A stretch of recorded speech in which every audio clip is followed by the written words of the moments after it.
were wiring money to the various Biden family members, and why were they understand the complexity of these businesses? If you're doing something legitimate, if you're providing something of value, why not just get the payment directly from the payer? Why do you have to funnel it through 3 or 4 different bank accounts? So that's what there's an odd pattern that's developing here.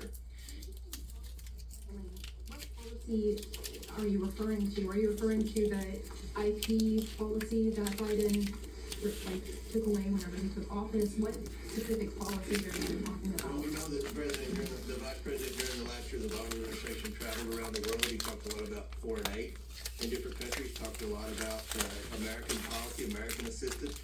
And these are part of the types of policies. You look at some of the decisions that Joe Biden's made as president. There are many decisions that we would make a strong argument that put China first and America last. So these are the types of decisions, and we'll get into more of those later. Yes. You mentioned a little bit about how I'm trying to all the numbers. It's about $10 million or more. Is that what you're thinking? So far. And of course, the White House is putting this off, playing this off as trying to downplay it. What message would you have for them? Us for having the audacity to investigate this. And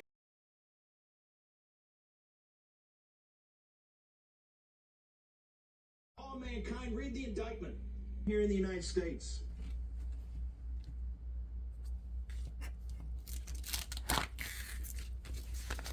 This is a defining moment. Thank God. Thank God for Trump. Is Trump perfect? Donald J. Trump is not perfect. Newsflash, not perfect. Think about if he had gone to Mar-a-Lago and said, you know what, boys, I've had enough. I'm just going to go play golf and hang out. This would all stop. Wouldn't all these lawsuits be going on? All the things trying to put him in bankruptcy wouldn't going on? All the things about trying to destroy him and put him in prison wouldn't have gone on? The second time we heard the trumpets blare and return like Cincinnatus from the plow to save this republic. And we're sitting here, they're not going to be debates. There's nothing to debate. There's nothing to debate. He bag like Joe Biden and his criminal family.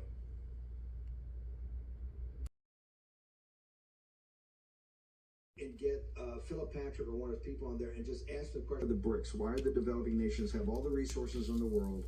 Why are they buying more gold? Why is Japan buying more gold? Why is India buying more gold? Just answer that. Answer the valuation of the currency. Peter Navarro, 50% of the American people who are just inundated every day with the MSNBC and CNN are now saying, don't print. And the first quote they have in the piece is every man, every woman, she's out there saying, hey, you must stop printing money. Peter Navarro. Steve, since we're going to transit to economics now, I should have worn my black shirt today. I'm in mourning loss of Steve Cortez over to the dark side. Some might call him Brutus, too Brutus, but it's more for me Cassius. Got a lean and hungry look. The problem I just want to flag here, and I saw this when I was in the White House during the campaign back in 2016. There's a lot of people who are political operatives who can get the ear of a president. And I never trusted people who would try to give advice to Donald Trump, who also had candidates that they were pimping out in various races, because bad things would happen. For example, they push him to endorse somebody who he really shouldn't endorse. So the one thing I would say about Steve Cortez, I love the guy, but there's mercenaries in this game, Steve, And that's what Cortez, at the end of the day, is. And there's people who are mission oriented, and that's what you are. When you handled the Trump campaign, you didn't take a dime for that. I'm not in this for the money. I'm in this for the mission and what's happened. But people need to understand it's mercenary. And I was actually with the president last night at Mar-a-Lago. No matter what they throw at him, and they're gonna throw more and more and more, he'll persevere. He did it once. He's gonna do it again. The book that you just held up is an incredible testament to history, because you see decades of letters. Every single individual around the world, who's anybody, touched him at one point. I was browsing through it earlier, and there's actually letters from Prince Charles, inviting him to visit in London, inviting him to, stay in touch. They want to get together. This book, there's no other book really like it, because it's private correspondence. And so you have correspondence from everybody over the last few decades in history. So from Nixon to Reagan to Oprah to Prince Charles, Michael Jackson. It's just an unbelievable testament to how much loved President Trump was many years ago, many decades ago. No, it's powerful, and then, and by the way, the letters are amazing, but you also get President Trump's sometimes moving, sometimes emotional, sometimes with the Trump humor, sometimes with a little edge, commentary. I mean, you get a beautiful, you get the letter, you get amazing photography. I don't know where you guys get some of these photographs from. Must have been from the collection. And then you get his own commentary on each one. That's what the whole bundle, I mean, it's a historical document. There's letters, there's gifts, and the correspondence goes back and forth. So there's letters to him from Bill Clinton, there's letters from directly from the Romanian government. So that takes out the and you're not gonna like what I'm gonna say, but I'm gonna say it because it's true. None of this is resulting in the removal of Joe Biden as president of the United States. I don't think this has risen to even a legitimate. I don't either yet. I mean, because you have to have the members of Congress, I think, would agree, because they're not moving for the people. He didn't say that today. Nope. So don't just take my word for it. Comer also. What they said was they have the money. They don't know why. I mean, they can only speculate on. And again, speculate is the influence peddling, but influence peddling then has to violate an actual law to be criminal. Now, on Hunter, it looks like it's where he got in trouble. He did not pay taxes on some of that investment money, and then so that was the $400,000 per person. That's a because that's really a DOJ, and it's not going to be. They're not investigating this. Merrick Garland. That's you're going to put it in the face that Merrick Garland do. With 16 months left, so who gets to decide? It's ultimately put this forward so that voters can decide. Well, I think that's they did that about Donald Trump. Of course, they. You put it through the rigor, and then you say, "What do you think, Americans?" And I think, listen, some of it seemed outrageous with Donald Trump. Some of it worked. Here in the States and all across the world. The ACLJ's work at the UN overseas with the European Court of Justice is incredibly engaged in foreign policy issues. We this Wednesday. Will the GOP's big? I'm gonna guess you don't think so. Let's find out. Colleen Savage. Let's hope this idiot Savage too. Michael Hartwell. Get the indictment.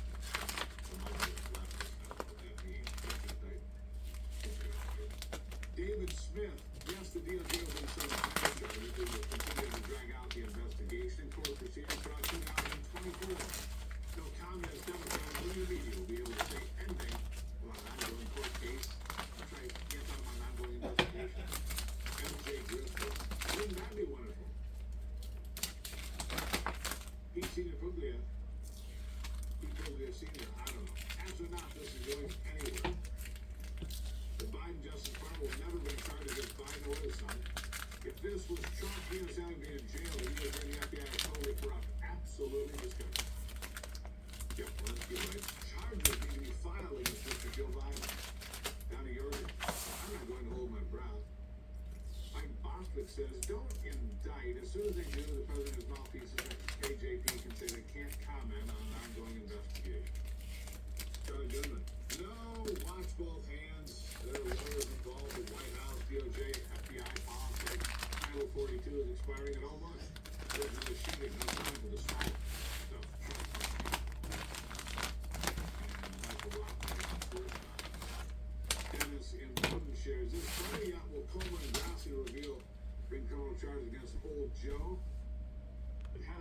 police cruiser in Georgia. The officers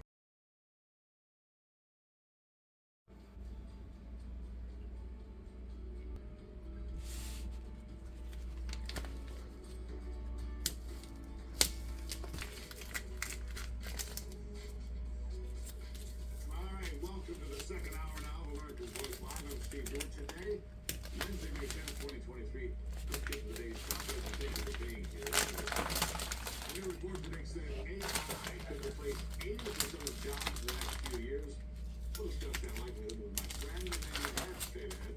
Meanwhile, why is higher education pushing global citizenship? What does it even mean? College professor will weigh in later. Chicken in the News is set to hold a town hall today with President Trump. The ratings slump could be over. America's Voice local voice audience here is on the ground here to give us the latest. Those details more on America's Voice now. But yeah, CNN was in real trouble, so they needed to bring in the big boy, Donald Trump. Save their ratings. All right, speaking of that, we've heard this time and time again when talking about President Trump, that the quote walls are closing in. But the night over don't seem to hold much weight at all. But instead,